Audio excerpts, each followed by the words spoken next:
Yo, what's up mga Kasay TV? So nagbabalik ulit tayo at nandito tayo ngayon sa kalsada. At ngayon ay magpaparehistro tayo ng hindi nating motor. So sa mga newbie, sa mga baguhan dyan, pwedeng magparehistro ng kahit na hindi mong motor. At pwede mo silang singilin ng kahit pa paano, 500, 700 or gano'n, depende sa diskarte nyo. Kasi kadalasan, kaya iba yung nagpaparehistro, merong ginagawa yung may-ari or busy. Kaya ayun, pwede tayo makadiskarte na tayo yung magpaparehistro. So ang kailangan mo lang naman ORCR tsaka pambayad. At una, kukuha ka ng insurance, tapos magpapa-emissions. Same lang din ng pagpaparehistro mo ng sarili mong motor. Ganun lang din yung process. At make sure na kumpleto yung mga papeles ng irirehistro mong motor. So ngayon, on the way tayo sa emission center. Medyo inagahan natin kasi sobrang daming nagpapa-emission. So kung naaalala nyo dati, hapon na ako nagpa-emission at naabutan nga ako ng cut-off. So lesson learned sa akin yun, dapat maaga pa lang. So ngayon alas 5. Tapos ang gagawin natin dito, ang diskarte, parang magpapa-reserve ka lang muna doon. Kasi iiwan mo muna yung ORCR mo doon. Bibigyan ka nila ng number. Depende sa mga emission center na malapit sa inyo. Pero ganun kasi dito sa amin, first come first serve. Kung ikaw ang nauna, pwede kang umalis muna, magkape-kape at bumalik ka na lang kapag opening na. At ikaw na ang mauuna doon. So ngayon, ganun yung diskarte natin gagawin, alas 5. And then hopefully, meron nang nagkukuha ng ORCR doon at mabigyan na tayo ng number dahil meron pa tayong gagawin. So, thank you Balik ako agad.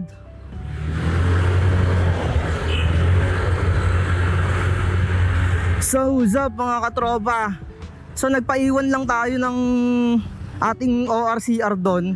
At alas 7 pa magsisimula yun, no? So ganun talaga ang technique doon. Hindi sana ako aalis, no? Meron lang kasi tayong gagawin. Magkakat lang tayo ng sticker. Kagaya yun nga yung business natin. At hindi pa tapos. Kailangan nating matapos. So ngayon, nakadugas na naman tayo. Dati, no?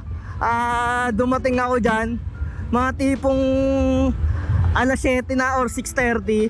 Sobrang dami na ng mga tao, putya, parang muntang number 16 na ako. Tapos ang malupit doon, walang katao-tao. Yung number 16 na yon, ghost. Mga lahat nagpaiwan. So ngayon medyo naaganti tayo. So mamaya na lang ulit. Pagkabalik natin doon, kung bukas na yung Cebuana, magpapakuha na tayo ng insurance. Pero kung wala pa, unahin muna natin yung emission. So ayun lang, bye bye.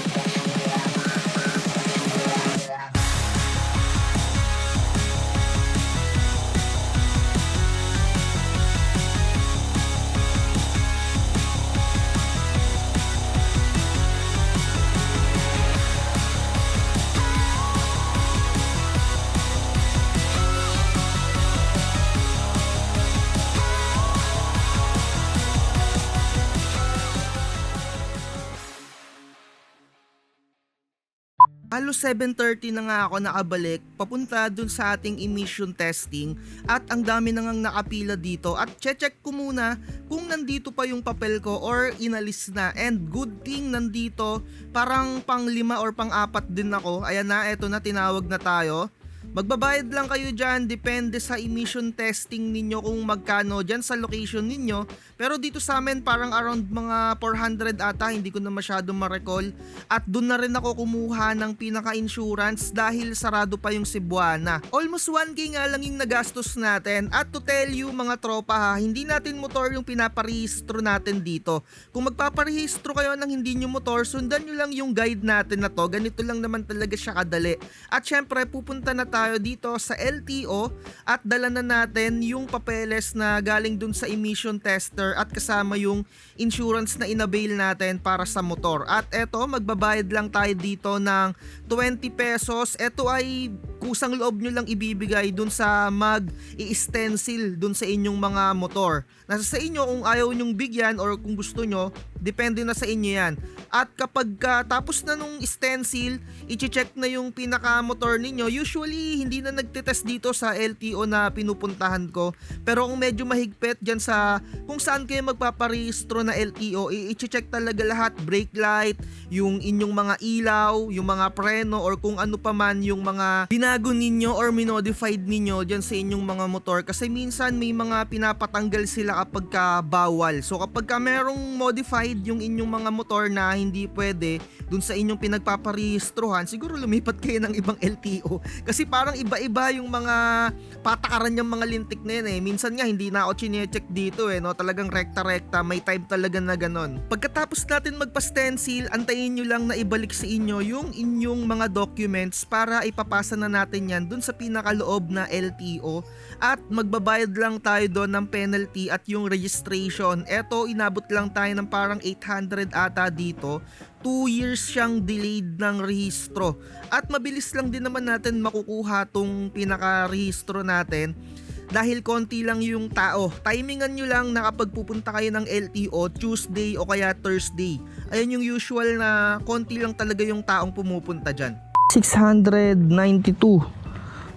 Expired tayo ng 3 years or 2 years and something, no? Kasi ang huling rehistro na ito 2020 pa. So binayaran natin ito, delinquent, ewan kung basa dyan. Delinquent 120. Ito yung MBUC 480, science tax 12. Ayan, legal research PME 10. Dahil tapos na nga tayong magparehistro, para sa mga magtatanong, ito yung driving area mga tropa kapag kukuha kayo ng lisensya. Kapag motor, iikot lang talaga kayo dito. Dun sa pinakadaan sa loob, meron kayong makikitang parang stoplight dyan sa may parang humps. Kailangan nyo talagang umistop doon. And syempre kapag hindi kayo umistop doon, matik yan, babagsak kayo dyan sa driving test. Medyo mabuhangin talaga dito. Kung medyo first time ka pa lang na magmumotor, make sure na hindi ka madudulas dyan sa buhanginan.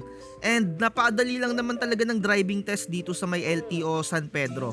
So dito na natin tapusin yung content natin. Nakalimutan ko ngang magbayad dun sa pinaka-parking ng 20 or 10 piso, pero okay lang yan. Like, share, and subscribe. See you on the road. Bye-bye.